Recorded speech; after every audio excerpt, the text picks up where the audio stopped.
नमस्कार। The deep dive में आपका स्वागत है। आज 5 जनवरी 2026 के जरूरी विषयों पर हमारी चर्चा का ये पहला भाग है। और चर्चा शुरू करने से पहले एक जरूरी जानकारी, इस पूरी बातचीत की पीडीएफ के लिए डिस्क्रिप्शन में दिए गए टेलीग्राम चैनल के लिंक को जरूर फॉलो करें। हाँ, ये बहुत जरूरी है। तो हमारी कोशिश यही रहती है कि यूपीएससी के तैयारी के नजरिए से जो भी महत्वपूर्ण विषय हैं, उन पर गहराई से बात की जाए। और आज हम कुछ बड़ी चुनौतियों को समझने की कोशिश करेंगे, जैसे हमारे शहरों में कचरे के बढ़ते पहाड़ और हमारी बिजली की जरूरतें। बिल्कुल। और इसमें एक और चीज जोड़ते हैं, भरोसेमंद डेटा की अहमियत। और इन सब में ना एक कॉमन थ्रेड है, सिस्टमिक सुधार की जरूरत। सही कहा। और हो सकता है कुछ विषय ऐसे हों जिन पर हमने पहले भी बात की हो, तो वो एक अच्छा रिवीजन हो जाएगा। तो चलिए शुरू करते हैं। हमारा पहला विषय कुछ ऐसा है जिसे हम हर रोज देखते हैं, कचरा। खासकर COP30 के बाद मीथेन उत्सर्जन को लेकर पूरी दुनिया में चिंता बढ़ी है और भारत के शहर इस समस्या के बिल्कुल केंद्र में हैं। हाँ बिल्कुल। तो शहरी कचरे को लेकर भारत की रणनीति में आखिर क्या बड़ा बदलाव आ रहा है? क्या हम अब भी कचरा उठाओ और कहीं दूर फेंक दो वाले मॉडल पर ही अटके हुए हैं, या कुछ बदल रहा है? नहीं, देखिए, बदलाव तो आ रहा है और ये बहुत जरूरी भी है। अब सोच लीनियर से सर्कुलर हो रही है। सर्कुलर मतलब अब हम एक सर्कुलर इकोनॉमी यानी चक्रीय अर्थव्यवस्था की तरफ बढ़ रहे हैं। इसका सीधा सा मतलब है कचरे को एक बोझ नहीं बल्कि एक संसाधन के तौर पर देखना। अच्छा। उसे कम करना, उसे अलग अलग करना, रिसाइकिल करना और उससे कुछ नया बनाना। आंकड़े देखें तो इस बदलाव की जरूरत साफ नजर आती है। क्या कहते हैं आंकड़े? एक अनुमान है कि 2030 तक भारत के शहर हर साल 16.5 करोड़ टन कचरा पैदा करेंगे। और 2050 तक? 2050 तक ये आंकड़ा 43.6 करोड़ टन तक पहुंच सकता है। बाप रे, ये कल्पना करना भी मुश्किल है। और ये सिर्फ जमीन घेरने की बात नहीं है, इसका सीधा असर क्लाइमेट चेंज पर भी है, जैसा हमने मीथेन की बात की। बिल्कुल। लेकिन आपने सर्कुलर इकोनॉमी की बात की, यानी अवसर। तो इस कचरे के पहाड़ में अवसर कहाँ छिपा है, खासकर जैविक कचरे में जो हमारे घरों से सबसे ज्यादा निकलता है? हाँ, और आपने जो अवसर की बात की वो सिर्फ पर्यावरण तक सीमित नहीं है। इसका एक बहुत बड़ा आर्थिक पहलू भी है।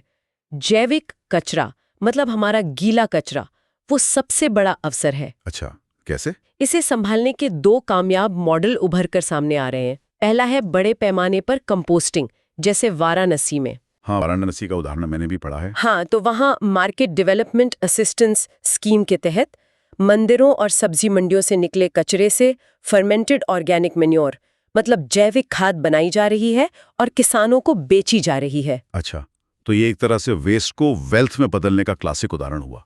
और दूसरा मॉडल क्या है? दूसरा मॉडल और भी दिलचस्प है, बायोमिथेनेशन। इससे कंप्रेस्ड बायोगैस यानी CBG बनती है, जो गाड़ियों में ईंधन का काम कर सकती है। बिल्कुल। इंदौर का 5500 टन प्रतिदिन क्षमता वाला प्लांट इसका सबसे बेहतरीन उदाहरण है।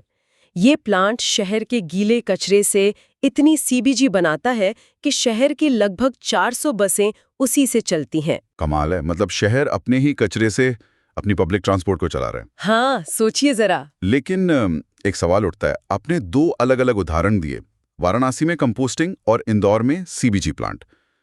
ऐसा क्यों? मतलब क्या एक ही समाधान हर शहर में काम नहीं कर सकता? ये बहुत अच्छा सवाल है और यहीं पर पॉलिसी की बारीकी समझ आती है। समाधान वन साइज फिट्स ऑल नहीं हो सकता। अच्छा। ये शहर के चरित्र पर निर्भर करता है।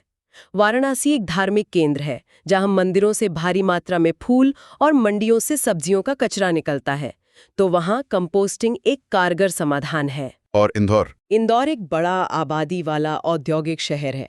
वहां एक सेंट्रलाइज्ड टेक्नोलॉजी पर आधारित एनर्जी प्लांट ज्यादा मायने रखता है, जो बड़े पैमाने पर कचरे को प्रोसेस कर सके। सफलता इसी में है कि हम शहर की जरूरत के हिसाब से समाधान चुनें। मतलब समाधान को भी डिसेंट्रलाइज्ड होना होगा। जैसे मैंने पढ़ा है कि श्रीनगर और पत्तन में होटल अपने 100% खाने के कचरे को अपने स्तर पर ही प्रोसेस कर रहे हैं। बिल्कुल।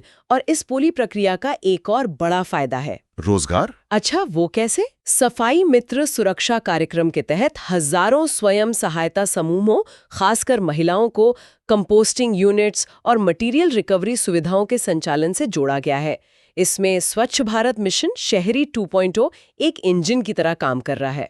हाँ, GFC, स्टार रेटिंग और बायोमाइनिंग जैसे कदम तो उठाई गए हैं। और सबसे जरूरी, कचरे को स्रोत पर ही गीले, सूखे और खतरनाक कचरे में बांटना अनिवार्य किया गया है। सुनने में तो ये सब बहुत अच्छा लगता है, लेकिन जमीनी हकीकत में चुनौतियां भी होंगी। सबसे बड़ी चुनौती क्या नजर आती है? टेक्नोलॉजी, पैसा या कुछ और? सबसे बड़ी चुनौती, देखिए, टेक्नोलॉजी या पैसे से भी ज्यादा लोगों की आदत है। स्रोत पर कचरे को अलग ना करना। बिल्कुल, आज भी सबसे बड़ी बाधा वही है। फरवरी 2025 में सुप्रीम कोर्ट ने भी इस पर गहरी चिंता जताई थी।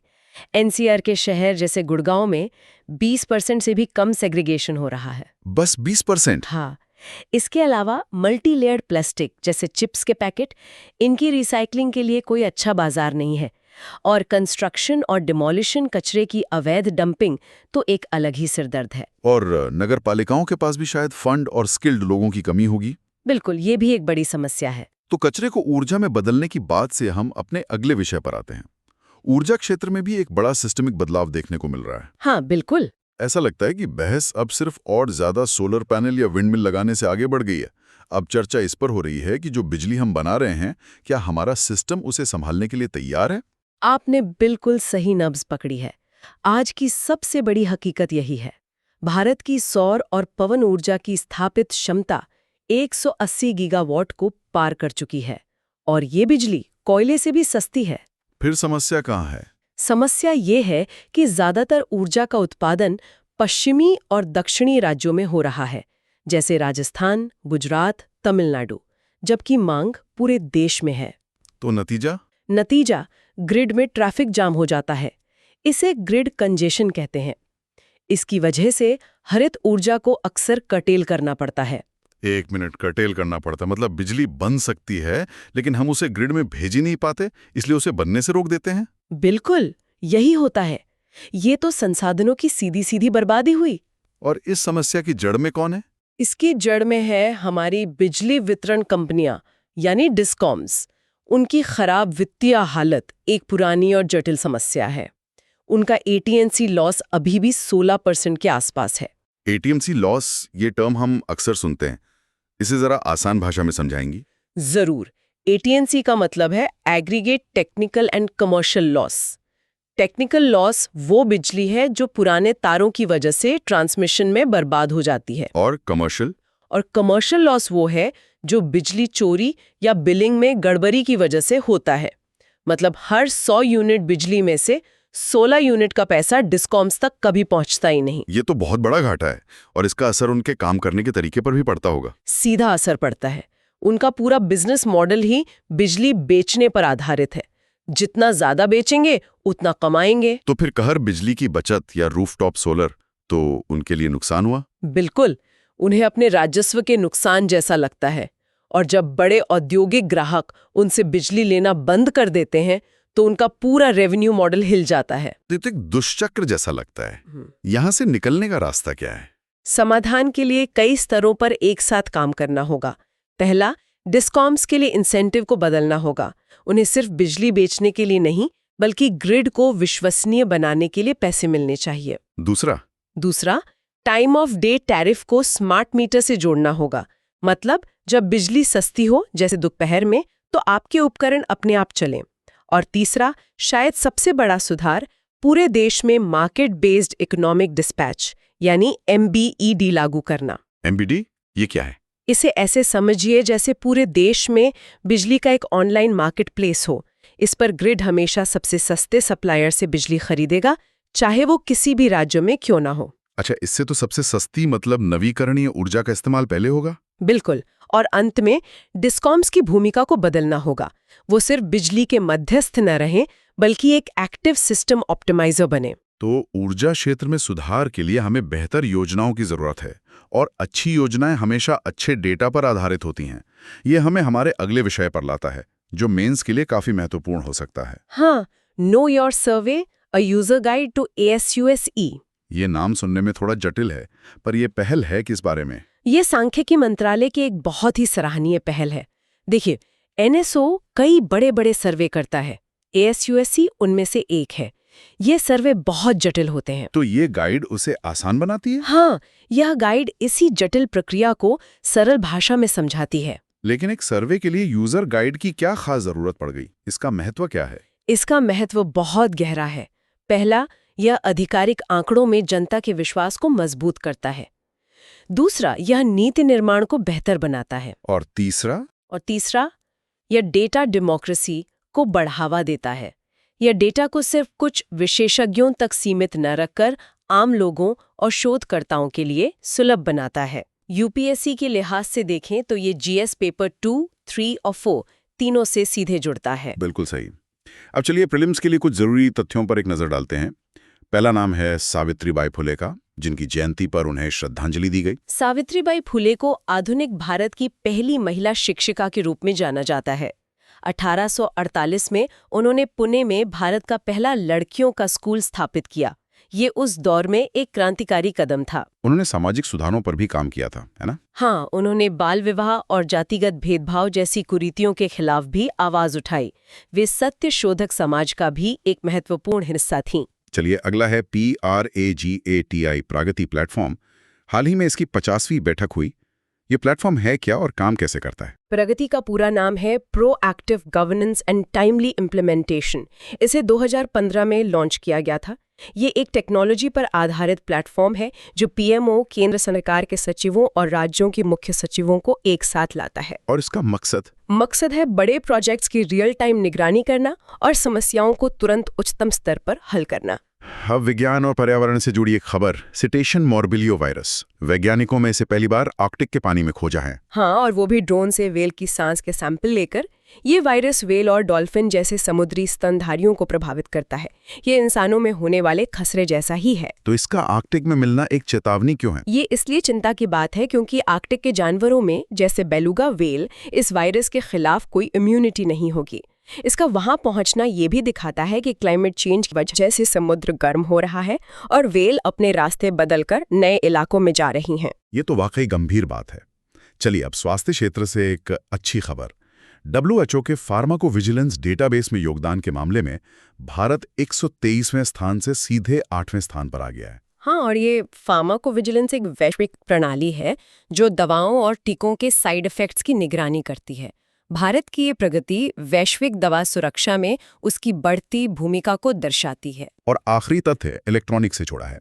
इलेक्ट्रॉनिक्स कंपोनेंट्स मैन्युफैक्चरिंग स्कीम यानी ECMS। हाँ, इसके तहत 22 नई परियोजनाओं को मंजूरी दी गई है। इसका सीधा सा उद्देश्य है इलेक्ट्रॉनिक घटकों का घरेलू विनिर्माण बढ़ाना, ताकि हम आयात पर अपनी निर्भरता कम कर सकें।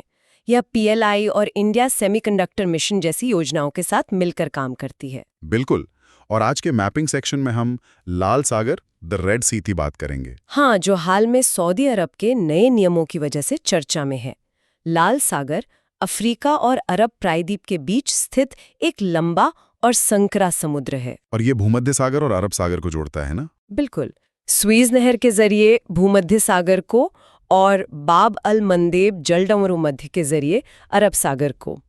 इसके सीमावर्ती देश हैं मिस्र, सूडान, इरिट्रिया, सऊदी अरब और यमन। तो आज हमने शहरी कचरे को एक संसाधन में बदलने से लेकर भारत के ऊर्जा ग्रिड को भविष्य के लिए तैयार करने तक कई अहम प्रणालीगत सुधारों पर बात की। साथ ही प्रीलिम्स और मेंस के नजरिए से भी कुछ महत्वपूर्ण तथ्यों को समझा। तो जाते जाते एक विचार है जिस पर सोचा जा सकता है। आज हमने जिन बड़े बड़े सिस्टमिक सुधारों की बात की, चाहे वो कचरा अलग करना हो या बिजली की खपत कम करना, उन्हें सफल बनाने में व्यक्तिगत स्तर पर हमारे व्यवहार में लाया गया एक छोटा सा बदलाव कितनी बड़ी भूमिका निभा सकता है और इस प्रक्रिया में कैसे तेजी ला सकता है, इस पर जरूर सोचिएगा। बहुत अच्छा सवाल है। अगर ये चर्चा उपयोगी लगी हो तो इसे लाइक और सब्सक्राइब करना ना भूलें। हम कल इसके दूसरे भाग के साथ फिर मिलेंगे। नमस्कार। नमस्कार।